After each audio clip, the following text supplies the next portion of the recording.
Volunteers, we have an awesome set of volunteers that help us do all this particular work. And let me put my glasses on so I don't miss anybody. Our sponsors, if you look around the thing, you see some of our sponsors, and in the program, we have had some wonderful sponsors that help keep this thing affordable for everybody to attend. The Boot Blacks, oh goodness, the Boot Blacks. How many sat in chair? The Boot Blacks, yay! The Boot Blacks took a portion of the tips you gave them and contributed that to our scholarship fund. So, and that's something they always do. Thank you, Boot Blacks, for sure. We also, this year, had a couple of board slots open, and we had an election, and we have 2 new board members. Vicki, will you stand up?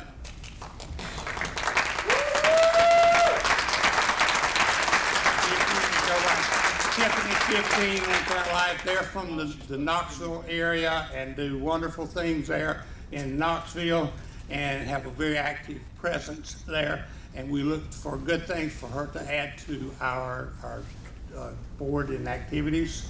And Luke, where's Luke? Sir Luke? Yeah, there we are. Luke is from the Florida area, right? And they are helping with a lot of diversity issues. And next year, our topic for the conference will be diversity. And so we look for a lot of input from the planning aspect along those lines. Now, with that, I want to bring up Cecil, Master Cecil. Where did he get off to? Yeah, here he is. He's got a couple of things he wants to say. You want to come up here? Oh, sure. Yay! He knows how to make me blush. Oh. All right, Meaty, you told me to turn this thing on. How you doing? Switch. Oh, right there, the switch. In the up position? Up position. It's dead, that's why. Oh, great. Okay, so anyhow, there's a couple of things. NCSF, National Coalition of Sexual Freedom. Who knows them, right? Right on.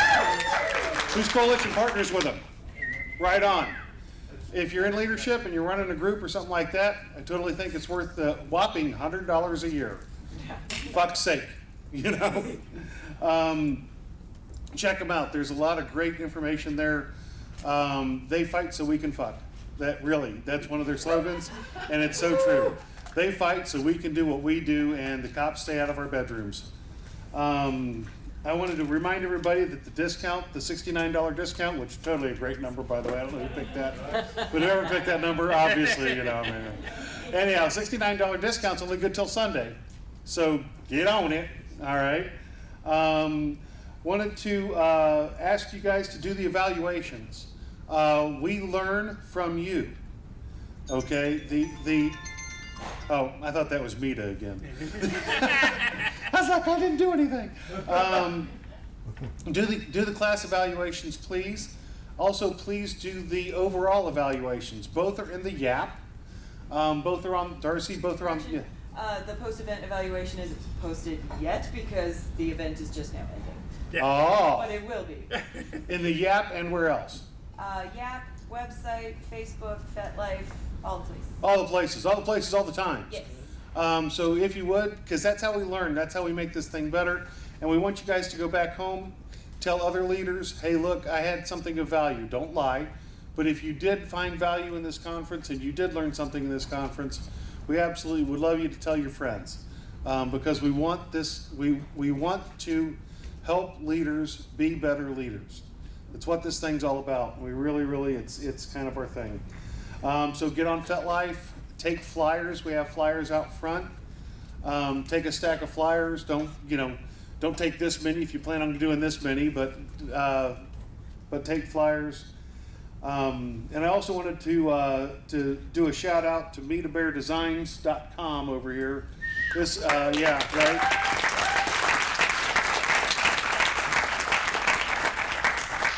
Mita does all of our AEV, he does all the projectors, does all the stuff, and then is the poor bastard that has to sit over there and make us all sound pretty. So, it's a tough job, but he does it well. Yes! But MitaBearDesigns.com is a lot of cool stuff that you can get, and it's done by one of our people, one of our family. That's all I had. That's all the notes I had. Is that okay? Yep. Thank you, and I want to echo his comments about Mita. Mita does a wonderful thing. Also, DJ, stand up and raise your hand. Where's DJ?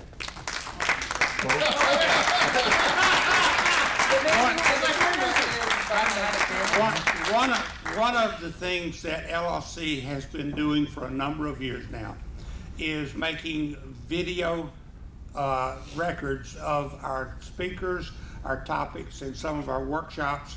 And we are in the process of getting them online so that you at home can have an access. We're still in the process. Some of them are up, not all of them are up yet, but it's an ongoing work in progress so that much of what is filmed here goes into a record. I think we're working on getting our own YouTube channel or something along that. More to come, but thank you along those lines. Marcus, where's Marcus? Marcus and Cecil were primarily responsible for the speakers and stuff today, and they did a great job. Thank you, and they're going to talk about next year. Hello again, everyone. Good afternoon. So, how many people enjoyed the educational track? Yeah! Fantastic job by all of our presenters. So, this is my shameless plug to make sure that we begin 2020 very successfully and having each of you reach out to someone and tell them about LLC, about the wonderful time that you had here this year, about the fantastic educational content that you were able to embark upon, and have them reach back out to us and let us know the topics that they would like to contribute to 2020's conference, right? So all of the education comes from you. As you can see, the board did not present anything, which is sort of cool, right? We can sort of make sure that everything runs and don't have to actually do the educational piece. And that's because there's so many great people within our community that do a fantastic job on educating us around the topics that are important. And we want to keep that going. So please, please, please reach out. We will open presenter registration or presenter opportunity to solicit yourselves to us. I think I said that right. Okay, good. Yeah, that too. Yeah, that's it. Whatever. I liked it better the way I said it, Cecil. Thank you. All right, so that opens on April 1st. So April 1st, that's not long from now, right? So we got to do some work quickly. Reach out to your people. And if one of those people that you'll be reaching out to see yourself, please don't miss the deadline, because it will close on June 3rd. April 1 to June 3. After June 3rd, shame on you, right? We saw the big shame monster thing last night. Shame on you if you don't get your stuff in and make this conference better by you presenting, right? So when does it open? April 1st. April 1st, and we all have until? June 3rd. June 3rd, right? June 4th? Awesome. June 4th ain't gonna work. June 3rd. June 3rd. Okay. You got it? All right. We already got you penciled in. You can't go anywhere. Awesome. So that's all that I needed to share outside of... Are you doing that stuff back there? Yes. Okay, good then. Bye.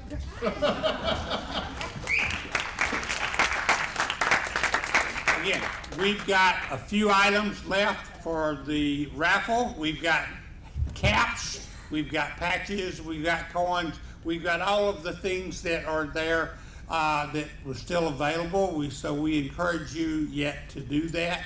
We've also got some bear ticket raffle tickets left that are available. So the last thing before we leave will be the raffle. CC, you want to yell out a comment or two? Yeah. If you want a bear raffle while the rest of the stuff is going on, see the lady with the plastic back there? This is your opportunity to build your own bear, your own way, own colors, eyes. I don't know, you could even have a bicolored tail, I guess, if you want. But, you know, chaps, vest, what have you. We have some left, and it all is tax deductible for your bear because it's going for scholarships and we're a 501c3. Woohoo! $20 a piece. Okay. $4,700 value. Yeah. As noted by last night's results, right? To close out our conference with our endnote speaker, we are very privileged this evening or this afternoon to have Judy McCarthey.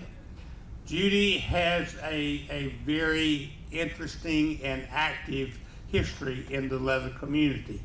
I'm going to read just a bit. If you had time to read her bio on the website, you know that she has completed a lot.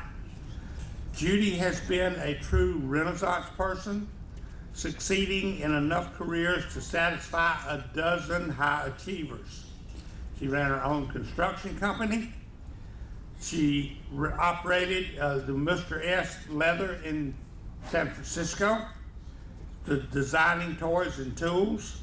She became executive director of a domestic violence victims program in Washington, and finally created a no-kill animal shelter, running it for 15 years in Louisiana. In 1959, I'm skipping through the whole damn thing just to get through so we can hear what she says. In 1959, a Leatherman plucked the adolescent off the street and allowed her to serve him. She polished more size 13 pumps and boots than she ever seen before. He was the first and last serf she ever served. From then on, she was on top. Years later, having never set foot in a high school hallway, now a welfare recipient mother to 5 young children, she enrolled in college. She became student body president, fought to change regulations so that welfare recipients could attend college instead of welfare work programs. She became involved in the leather industry. She was the very first international Miss Leather in 1987. She takes great pride in representing the leather women and the leather people around the country. With that, Judy, would you please join us on stage?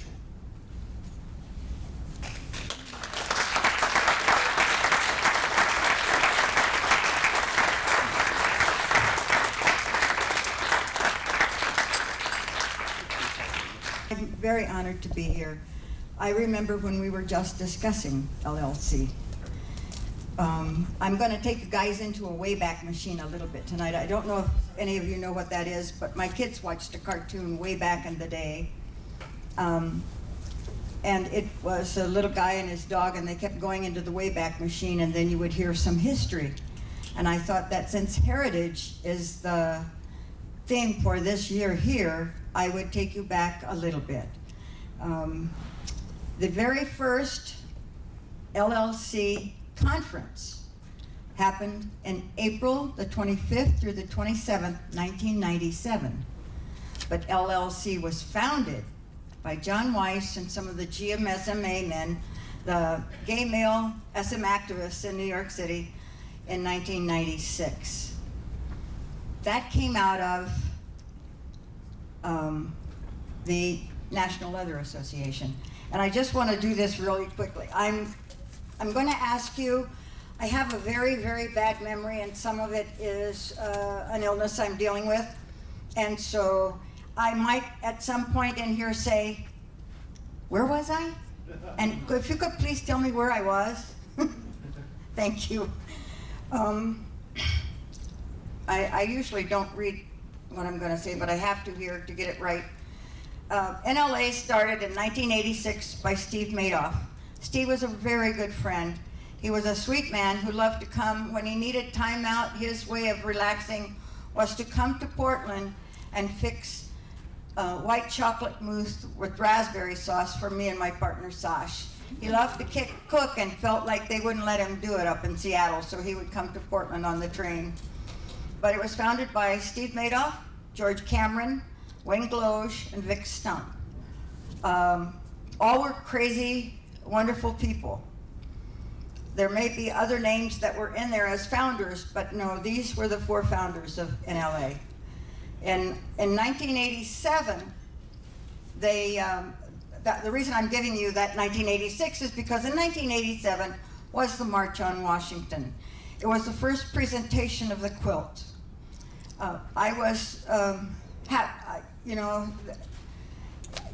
You could call it an honor, but it was more like tears and crying and I don't know what we're gonna do and that kind of thing. But I got to be one of the people who could lay a piece of the quilt.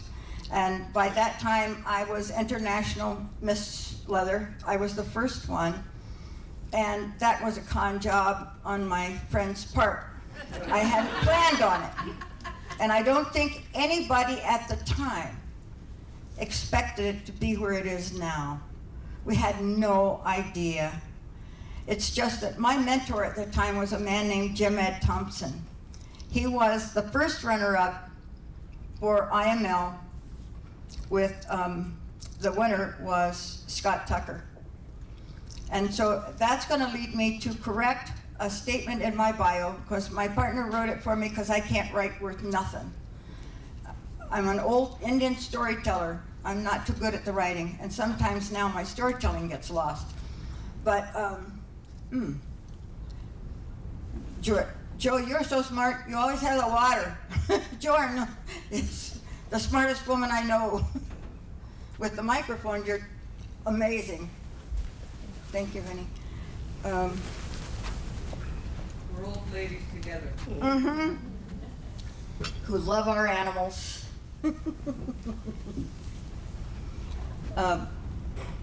Anyhow, where was I? The March on Washington, IMSL 87. Correct. Oh, thank you. Because that's important. I have a real issue with people who say, I was there, I knew it, this is how it happened, and they weren't, and they don't know for sure. And that misinformation gets passed on and on and on until it becomes something that's real. And as a Native American, I sure know about misinformation. I'm just thankful that some of our real history is starting to be taught. So anyhow, my partner wrote that I was the first title holder to step out with that title as a political entity. Not true. I was the first woman title holder of that caliber because I was the only one. I was the first one. So hey, I had to go and I had a blessing and a curse. I didn't have anybody I had to follow so I could make it my own way. And the curse was I didn't have anybody to follow, so I didn't know what the hell I was doing half the time. But anyhow, the first person, the first title holder to step out and use that title as a political person and to get people involved in the political arena was Patrick Toner, International Mr. Leather, 1983. And then one of my International Mr. Leathers, I had two. The second one was a brilliant person in the field of,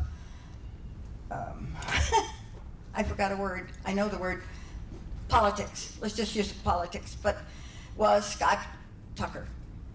Scott Tucker, I met him, but he was the one, he took that title out and was really letting people know that he was more than just a pretty boy and more than just a nice body and a nice face. And he was a gorgeous man, gorgeous. But I met him in Seattle. And that's when we talked about our goals, what we wanted to do.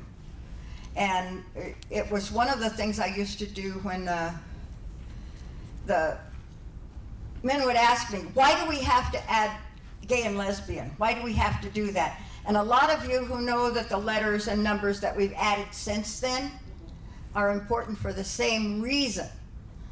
We added the lesbian because by virtue of the fact that they had to say lesbian, they had to recognize that we existed. Because prior to that time, if they said gay, they meant male. If anybody said gay, it had to do with the men. And what was wrong with that is there's not just one of us to hold this up. There are all of us. So that's why the new numbers and letters are important. Now I can't even begin to remember all of the new ones, but they do need to be there. And that's the reason. So anyhow, I'm off again. That's the storyteller in me taking off on the new story. You just keep building on them and ever. But anyhow, the March on Washington. There was a decision made, and I know that Barry Douglas, Cookie Andrews Hunt, and I don't know everybody because they were from around the country, were the Gay and Lesbian Caucus that set up the March on Washington. And there were a lot of people who added to that. Joe, you may even have more information on that one than I do. But I knew Cookie was there, and I knew Barry because he and I disagreed so much, and yet we were still friends. So they determined that they would like to have a leather conference. So the leather people there decided that the first ever leather conference would be held at the March on Washington, and we were in the Department of Agriculture, and it was so weird to walk up to that building and see those huge columns and a black sign that went all the way across the balcony that said SM Leather Conference. You know, in downtown DC, it was like, whoa, we're coming up in the world here. So I was asked to be the speaker for that conference. And one of the things, it's really hard. This is very scary for me. I've been doing this a long time and I still never have gotten over the shakes. So I warn you, I will shake. But it was difficult for me back in the time because one of my goals was to make sure that our communities weren't as divided as they were, and we were divided. And I know that someone, I think it was Gail, that wrote lately that now the title holders and the people running for the titles spout the join us more, we need to be more inclusive. Thank you very much. We need to all be together. We need to not be divided. So their unity, that's the big thing. Unity and equality and, you know, those great big words. And she said that a lot of it is just lip service. Well, we couldn't afford lip service in the 80s because too many of our brothers were dying. We were watching them go. I mean, it wasn't any big thing to hear, you know, about 7 or 8 friends that were gone. A lot of our women were also dying because, and that is not as publicized. But so we really had to work hard to get us together to be able to support and to build the support system they needed to survive. So we decided after that we needed a national organization. There had to be something drawing us all together, and the only way that could be is if we made the decision and built it from Washington. So, okay, how many of you have ever heard of, and this is probably all you ever hear, the infamous Dallas Conference? Have any of you ever heard of that? I know you have. Yes. Okay. There were, again, that divisiveness between the men's and women's community. It was more men and women at the time, at least in the gay community. And the gay community was trying to keep all the heterosexuals out of the organization. So it was like, okay, we've got this group and this group and this group over here, and we'll see what happens. So anyhow, my friend Jim Richards decided that he would be willing to host, he and his organization would host this conference in Dallas, Texas. And I don't know how many of you might have met or know Jim Richards, but if you get the chance, please do. He's worth getting to know. But he's the consummate Texas gentleman very masculine, but also wild. He loaned me his high heels once. But I didn't have any. Then he and my partner at the time had to walk me to the bar because I couldn't stand up. It was an interesting night. They were not allowing women in dresses or feminine attire in the Dallas. It was the Eagle, wasn't it? No, it wasn't the Eagle. Anybody know? Remember? Oh gosh. Was it the, I thought it was. I thought it was the Dallas Eagle. And so the women had gotten a hold of me, and they knew I had been invited in to talk and get people to come, you know, and get out the leather women as well as the leather men, but then they hadn't been allowing women in feminine attire in. The Butch Dykes are pissed because their girlfriends couldn't come in, you know, so it was all of that. And they asked me if I would come and help them talk to the bar owner. I went, okay, sure. Well, I said, okay, I've always been a Butch Dyke. That's how I see myself. But for that night, I called it my Fido Dido leathers. I wore the tightest bustier I could make. I made my clothes. The tightest bustier I could get on, and I was never a corset person, I'll tell you, and obviously. But, and I had on a straight leather black skirt, and I had a pair of nylons with a dragon going up the leg and rhinestones in its eyes, except I didn't have any high heels. And I didn't have any idea how to walk in the blasted things. But I thought, well, I can do this. I can handle this. So Jim said, well, I have a pair of high heels. And I went, okay. Tell me the story. Well, he had done drag. You know, a lot of you may not know this, but back in the day, like when my sir was helping me become a person, and I said I polished high heels and boots. Well, it was very common for the two communities to be together. We were all kind of outsiders, outcasts. So that's how I knew how to polish them, but I had never worn any. So Jim said he loaned me his high heels. The interesting thing was they fit. But I got them on and I couldn't walk. You know, I could barely stand up, so they had to help me. And so I walked into the bar. The man at the door said, pardon me, ma'am, you cannot come in here. I said, okay, I'll leave, thank you. And I turned around and Jim Richards, he said, oh no, we don't do it. But I did that on purpose. I wasn't gonna stand and argue with him. It was just silly. So I started to walk away, and Jim, I'm hanging on to Porky's back, but Jim goes over and he said, do you know who this is? And you know, ever since I've seen that movie, and the guy says, well, they obviously don't know who I am, it makes me laugh because it makes me think of that time of the Dallas Eagle. And the guy said, no, I'm sorry, but she's in feminine attire, she can't come in. He said, this is International Miss Leather, she was invited. He was like, oh my God. So he pops up off the chair and he says, Judy, I'm so sorry, you can come in. I said, no, I'm not coming in. If other women like me can't come in, I'm not coming in. So I'm going away. So he ran and got the owner who was sitting at the bar, and I came in and we sat and had drinks and bullshit the rest of the night, and it made a difference, you know, just because a lot of it was always fear, and I think it's the same with us now. We're afraid of each other rather than getting to know each other. So, and I digress again. How much time did you say I had? You got some time yet. Thank you. But anyhow, so the Dallas conference happened. I don't know. Okay.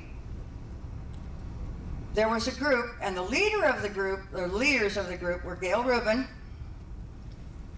and Pat Califia, who is now Patrick Califia, so I need to clarify that. And that is no big secret because Patrick's always been really open about that. And Pat Califia. Pat Califia had and Dorothy Allison, yes, thank you. And Pat Califia at the time had a purple mohawk. That's all the guys from Dallas could remember. They had no idea who she was. They just remembered this obnoxious, horribly mean woman with a purple mohawk. So that's when the divisiveness between the women's and men's community literally blew up. Now, there was validity in the women's point, but knowing the women who were making the point and how angry they were about having to make the point, I understood the blow up. I didn't attend the Dallas conference. There is some misinformation about that floating around out there. I wasn't there. My partner at the time, Sashi, had ovarian cancer, and through that all those years, we were trying to keep her alive, and I took care of her after each of her chemos, so I never would leave her. And so I had to stay at home in Portland, and they had me on the phone the whole time. Every time there was a meeting in Dallas, I was on the phone so that the guys from Seattle could talk to me about what was going on and what should they do. So, so we were like back and forth.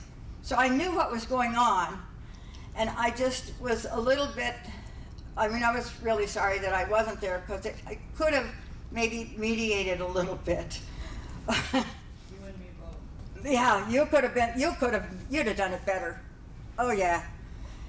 You could sell ice to Eskimos and you know it. So you could sure as hell handle any of those women. And probably have.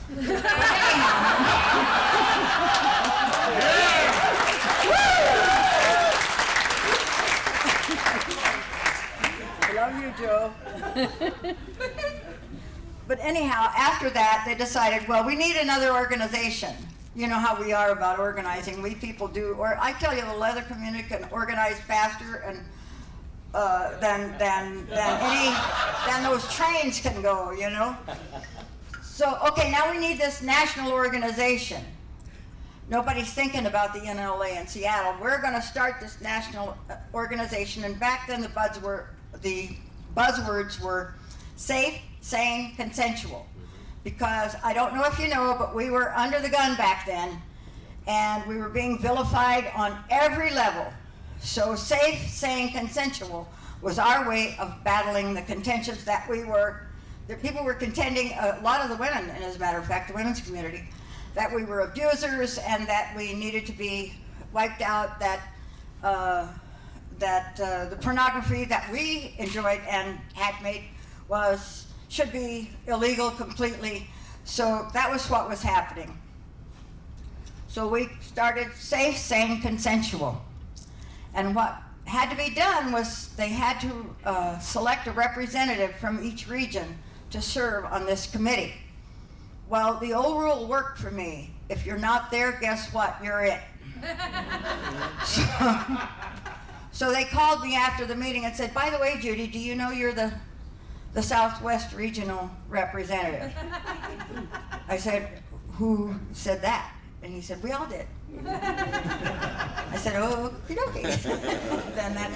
So we attended meetings around the country trying to develop this organization, which really was, I think, redundant. And there was still so much trouble from that Dallas conference. It was even hard for us in the committee to talk.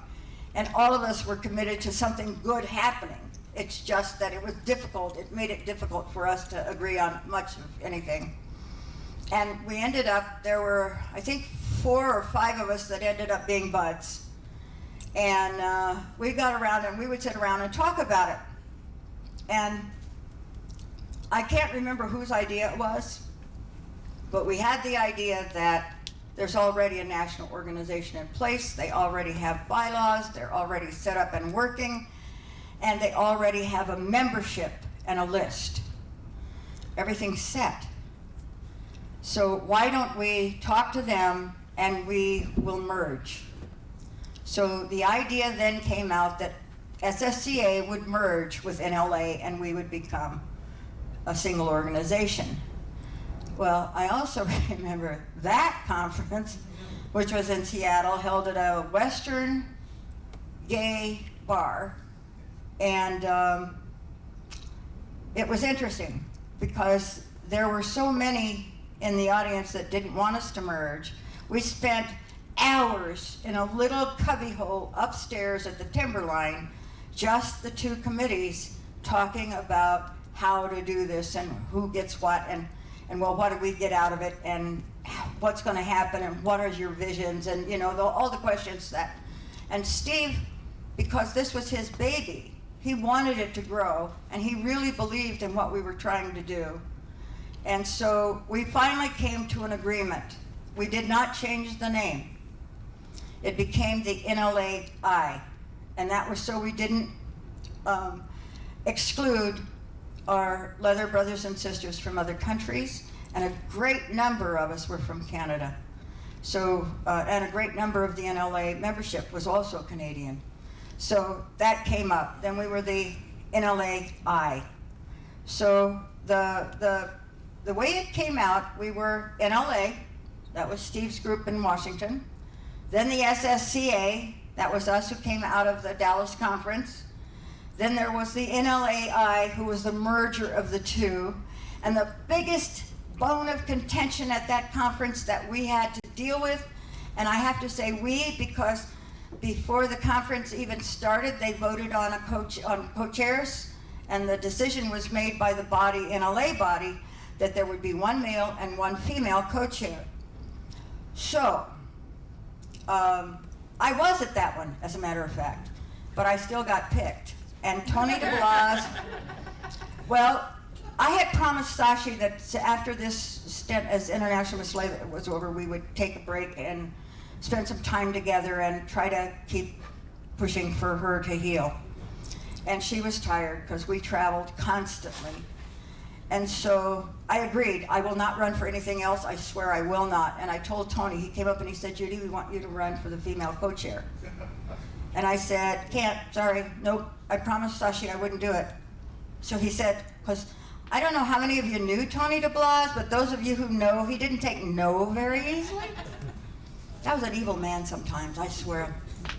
But he said, if I could convince Sashi, would you run? And I said, you convince Sashi, and yeah, I'll do it. You go talk to her, go ahead. You know, the weird thing was, he came back and he said, okay, you're running. I said, okay.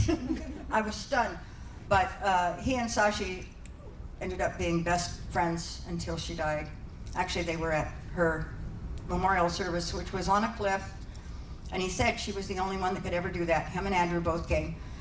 We were all on a cliff out on the coast of Oregon in the pouring rain at midnight, shooting off fireworks with Sly and the Family Stone singing, I want to take you higher.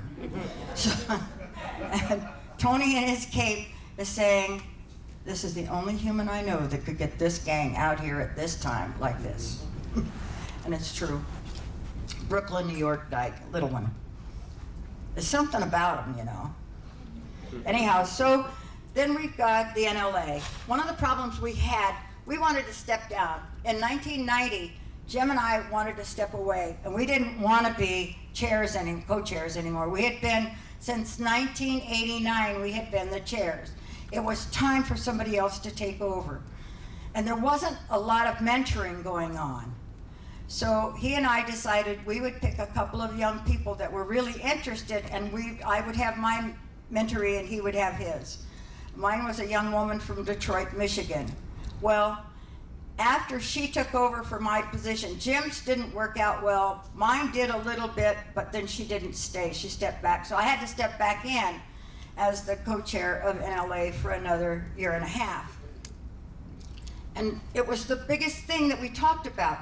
We needed a program so we could develop our own leaders. We needed a place where young people and new people could learn how to lead these organizations for us, so that there weren't one or two or three people wielding everything all the time. You know, kind of like our Senate right now. We didn't want that. So that was when the LLC started being talked about. Eventually, NLA stopped having the Mr. and Ms. NLA titles because we thought that was a good way to get going. There weren't that many titles back then. There were very few. So that was one way to help develop our leaders. Because I used to say all we title holders were public servants. We were like the governor or like the city councilman or the whatever. We were elected by the people, you know, except we weren't. We were picked by a judge of the people, a few judges. However, that was how I viewed it. That was my job. But we talked about LLC. Well, it wasn't long after that it got serious. NLA stopped the Mr. and Ms. and National Leather Association titles and started focusing with John Weiss, and I don't know if Barry was in there, if he was gone by then, I can't remember. But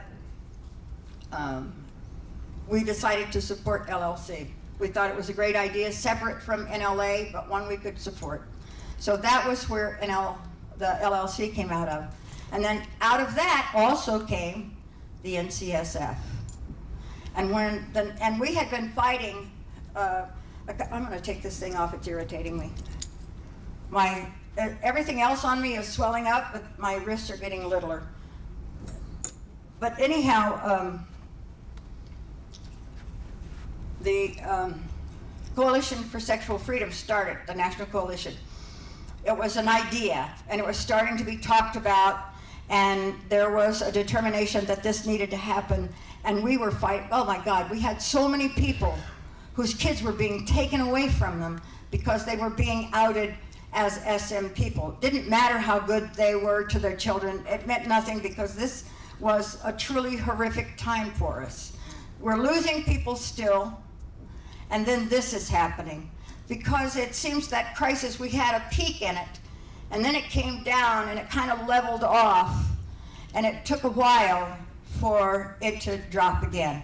So that was it. And then the first organizations to support NCSF were NLA, GMSMA, TESS, Black Rose, and the Society of Janus. So that was a unique thing in itself, that these different organizations with different membership, different views, managed to come together and support something that we all knew we needed. I think I just lost myself completely now. But anyhow, I don't want to just keep rambling. The thing I wanted to say beyond of this is our heritage. This is what's gone behind. What you're doing now is creating the heritage for the ones who are coming up. And you want to create it so that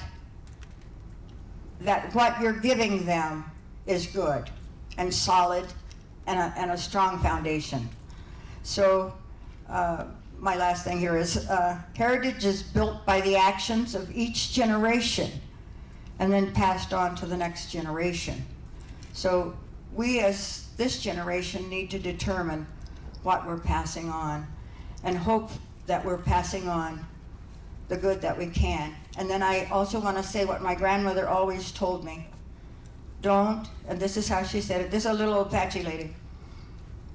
Don't do no bad medicine.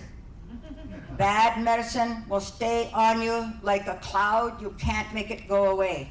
Don't do bad medicine. That also means don't talk about your neighbor in a bad way. Don't say things about someone that will hurt them. So before you go to say something, ask yourself if it's going to hurt or not hurt. Like one of my prayers, I do my prayers every morning. One of my major prayers is please mercy. The other one is let me do no harm today. And then that's it. So that's all I have to say. If you guys have any questions or anything, my ending is a little iffy, but I got lost. But I really thank you for asking me to come here and speak. Thank you, Judy.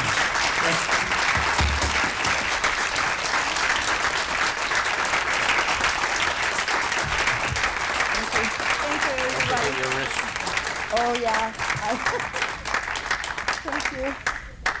Thank you. Our topic and our theme for this conference was heritage. You have a lady here that just was part of that heritage. And the thing that she spoke, here is a bit, heritage is built by the actions of each generation. Think about this. We've got several, as I look around the room, we've got several generations here in this room today. We've got some of us that have been around a minute or two, and we've made our share of mistakes and contributions. We also see some of the younger generations, the next generations, T and Gers. You've got your path that you're going to add to this heritage. Step up and be part of this action that we're doing. Thank you for all you have done. Thank you for being part of our heritage. Thank you for taking this home to your group and incorporating them into the heritage you will have for them and come back next year. This conference has rocked because you guys made it. Thank you and goodbye, safe journeys.